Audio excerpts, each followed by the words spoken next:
지난 금요일장에서 이슈가 있었던 업종 살펴보는 기업 이슈 시간입니다. 국내 최초의 원자력 발전소인 고리 1호기의 해체가 최종 승인되면서 관련주가 일제히 강세 보였습니다.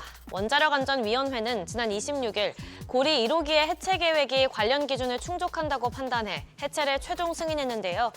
1978년 상업운전을 시작한 지 47년, 또 2017년 영구 정지된 지 8년 만에 해체가 되는 건데 이로써 국내에서 원전 해체가 공식 승인된 건 이번이 처음입니다.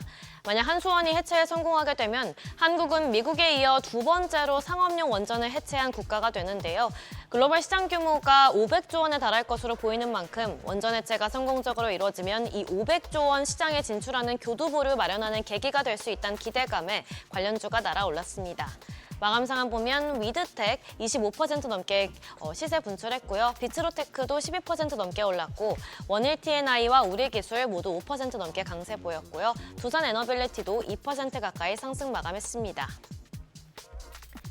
이사의 주주 충실 의무 등을 담은 상법 개정안 처리가 초읽기에 들어갔습니다. 더불어민주당이 6월 임시국회 내 반드시 처리하겠다는 의지를 강하게 밝힌 가운데 경제단체와 다시 면담하는 것으로 확인됐는데요.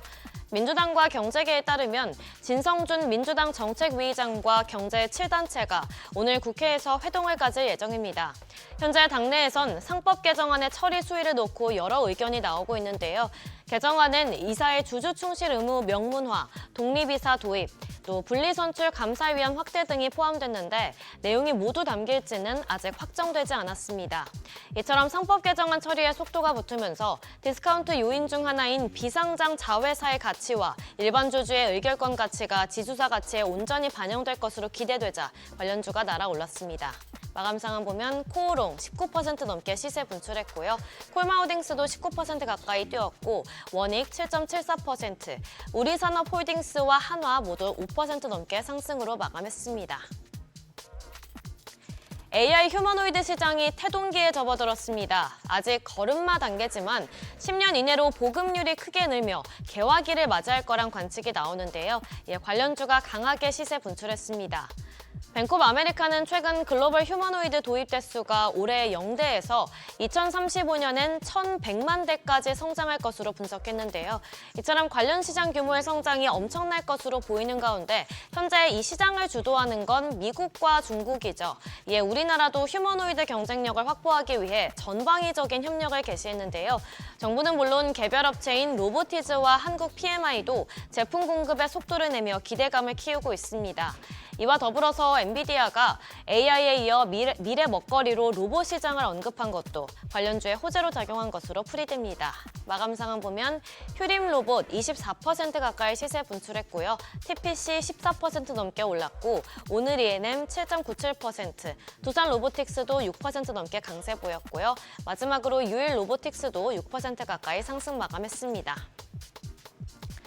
마지막으로 중국 소비 회복 기대감에 패션과 의류 관련주가 좋은 흐름 보였습니다. 먼저 중국 단체 관광객의 무비자 입국이 가시권에 들어오면서 관광객들의 우리나라 의류와 화장품 등에 대한 소비 기대감이 커진 상황인데요. 이와 동시에 무신사, 형지글로벌, 잭시미스 등 K-패션 기업들이 한한령 해제 등 한중 관계 해빙 분위기에 힘입어 중국 유통망 확대 및 오프라인 매장 진출에 나선 것도 호재로 작용했습니다. 그 가운데 형지글로벌은 최근 중국 단체복 조달 전문 기업인 보노와 업무 협약을 체결하고 현지 단체복 시장 진출에 본격 시동을 거는데요. 또 무신사도 올해 중국 현지에 첫 오프라인 매장을 열고 온라인 사업도 함께 진행할 계획입니다. 관련주 살펴보면 형지글로벌 15% 가까이 시세 분출했고요.